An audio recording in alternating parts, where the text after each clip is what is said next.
How is it going, everybody? My name is DeMarco, and today we're talking about everybody's favorite, the Creation Club, specifically how it might apply, if at all, to Starfield. The Creation Club for me has always been just a prime example of something that can be so great, not just for us gamers, but for the studio and the developers as well.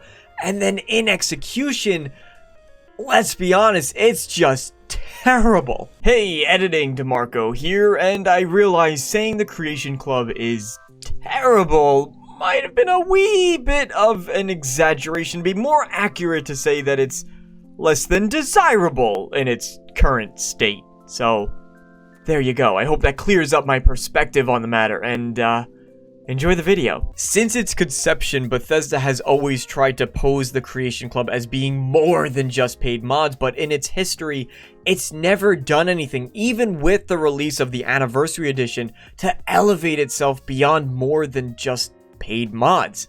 And when it comes to Starfield, I see two clear paths ahead of it, an opportunity to really turn itself around and live up to its full potential, or continue on the same path that it currently is. We're going to be talking about the Creation Club and how it can reach its full potential when it comes to Starfield. You have a good product here. You have something I genuinely believe can offer a lot of value to consumers. First, we have to take a look back and realize why the Creation Club isn't working in its current trajectory, and why, if it maintains that path, I'm honestly incredibly worried for the future of the program. When it was first announced over 4 years ago, the initial thought was that the Creation Club could be used as a platform not only to financially support mod makers, but that could deliver Bethesda level quality mini expansions. We're not talking about something the size of Dawnguard or Dragonboard, but something meaty enough to give players to latch onto, one that offers a lot of bang for your buck, and two, even though it's not officially released by Bethesda, something that I could sit down and hop into and then go, yeah, okay, this feels like something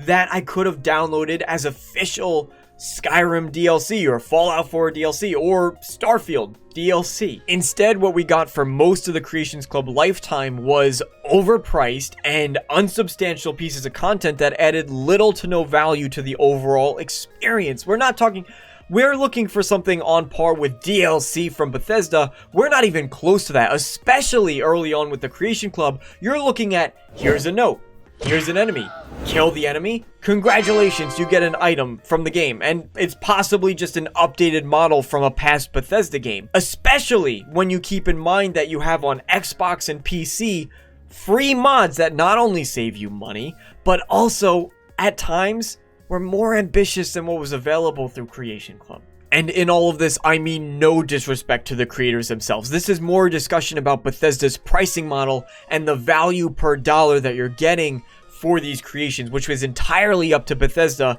at how they chose to price them. But when you're paying $5 for a single set of armor with a bare bones quest behind it, there's a bit of a discrepancy when you compare it to something like Immersive Armors, which adds 49 complete armor sets, bucklers to the game, as well as dozens of individual armor pieces that are not attached to a set. And this discrepancy widens even further when you look at something like, say, Beyond Skyrim or Oblivion, which is adding the entirety of Oblivion back into the Skyrim engine. Although I would understand at this point if you would come around and say, well, now you're comparing apples to oranges. But okay, we already knew that the Creation Club was overpriced, but we didn't realize just how badly until the Anniversary Edition released, which really shed some light on the matter. And it reveals one of the major reasons why I will never, in its current state, buy into the Creation Club. Looking at the pricing model for Creation Club, you're locked into spending one of four options, either $8, $15, $25, or $40. Prices which will typically yield you more credits than you actually want to spend. That's intentional. It's a business move. Don't kid yourselves. You'll end up with leftover credits all the time. From there, if you look at some of the bundles that are available, you'll notice the Community Creator 2 bundle featuring 6 out of the 74 total creations. It's costing you 2,000 credits. In other words, it will cost you $25 because you need to buy the 3,000 credit package. Comparatively, Bethesda released the Anniversary Edition, which comes with all 74 creations, and it costs you $20. Do you see the problem here? Do you see how ripped off you're getting with some of these options? If you were to buy each individual creation, it would amount to 21,750 credits. That means that the best value tier of 5,500 credits priced at $40, you would have to purchase that 4 times, costing you $120 before taxes and yielding you with 22,000 credits, conveniently 250 more credits than you actually need. And just think about that. $120, and yet Bethesda offered everything there for $20. Where is the logic? What possible reasoning does Bethesda have to think that everything there is worth $120 and they're still selling it for $20? Hey, exposition DeMarco again. The reason, dramatic flair aside, is actually probably a bit more obvious than we think. The Creation Club sales were probably pretty scarce, meaning in a last-ditch effort, they said, hey, let's just give it what we got, and thus the Anniversary Edition is game. And although it's easy to forget this is a 10-year-old game, $20 is still a pretty incredible value, and we're going to talk about that now. Enjoy! And mind you, before the Anniversary Edition came out, you could go back and watch my videos and several other people's videos on the subject. My personal guess is $40. I think that seems in line with what the amount of content that you're getting mixed with the previous cost, although many people will argue that it was already pretty high for the value of what you got in the Creation Club. $40 sounds understandable. We all thought it would be at least $30, $40, hell, some people were speculating $50. And no, we were all proven wrong. $20 versus the $120 that it would cost to buy them. What most of us chalked this up to was the whole Providence equity buying Bethesda, that they had to make up money because this new company was coming in and forcing them to put in these microtransactions and these prices. Ideally, with the Microsoft purchase, we'll start to see that wither back a little bit. We'll have to find out how it comes into play. However, there are signs that it's moving in the right direction. So where exactly does that leave the Creation Club in relation to Starfield? I kind of spoiled the answer already, but previously you might have thought exactly where we are, or total disaster, or anywhere in that spectrum. The answer is that Starfield's actually in a unique position to pull this off, to reach that potential I keep mentioning, to be what we thought it was going to be when it was first announced. Starfield can pull it off.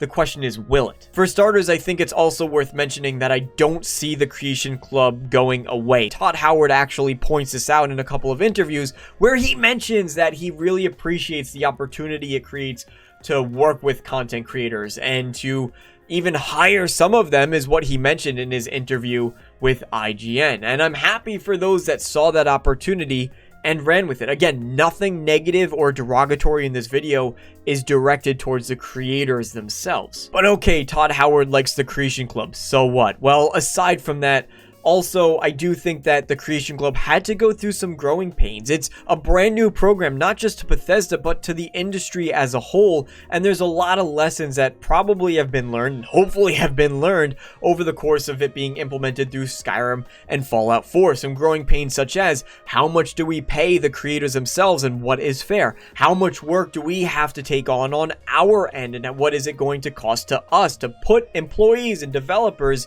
to make these work seamlessly in our games? With the release of the Anniversary Edition, you could actually see some of this trending in the right direction, and it's possibly a result of the experiences they've learned from the past releases. This becomes evident when you look at some of the new content that's added with the Anniversary Edition versus the older content that was already part of the Creation Club. Ghost of the Tribunal versus Forgotten Seasons, for example, which at the time, Forgotten Seasons was the biggest piece of content that you could get as part of the Creation Club. Not only is Ghost of the Tribunal cheaper at 900 credits versus 1200 for Forgotten Seasons, but Ghost of the Tribunal also comes with more content. There's 6 quests instead of 3, double the amount of quests. It includes choices that you can make along the way. It includes more items that you can get. It includes a follower that you can bring along with you versus Forgotten Seasons, which 2 out of the 3 quests are sort of just go here and get this item.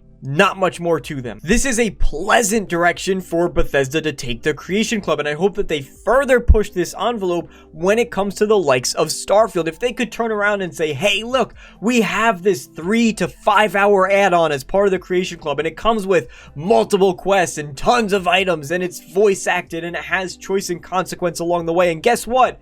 It only cost you $7. Now you have my attention. Valuing the Creation Club fairly is the first step to making it something that can really push the envelope further for Starfield, for us as gamers, and for the industry as a whole, because I really firmly believe in this program. An easy start to that is by actually allowing us to purchase the things that we want at the value that it costs instead of these arbitrarily priced token packs. I hate that. It's not consumer friendly. You don't need it.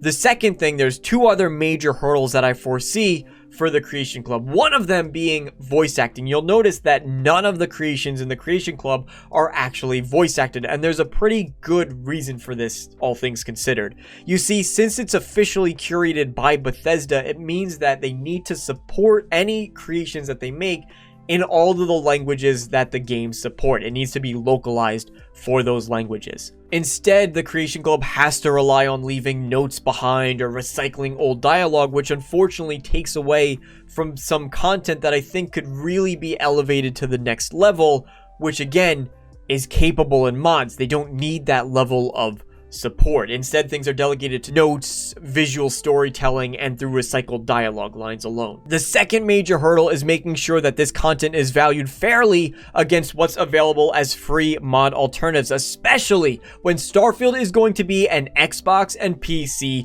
exclusive, meaning the 2 platforms that mods are already pretty widely available for. The main audience that the Creation Club benefits from is PlayStation users, and that's no longer a demographic that they're reaching due to the exclusivity. If the Creation Club wants to elevate itself more than just being a paid mod platform, it's not enough to say, here's an armor set for $5, or here's a 15-minute quest for $10. It needs to do more, either in the production value or in the quality of these mods. Bethesda games are more popular than they've ever been before, meaning there's going to be more people who might take a try at modding. We've seen with Skyrim that there's more mods than ever before in any of their past games, meaning that there's going to be a lot of competition to make sure that Creation Club has a leg to stand on. Who knows? Somebody, if Starfield is successful enough, you might get that insane individual who says, I'm going to recreate the entirety of Skyrim in Starfield's engine. The Creation Club really can be something incredible, and I hope it does become that. Thank you all so much for watching. If you enjoyed, please leave a like, and I hope to see you all next time. So long, everybody.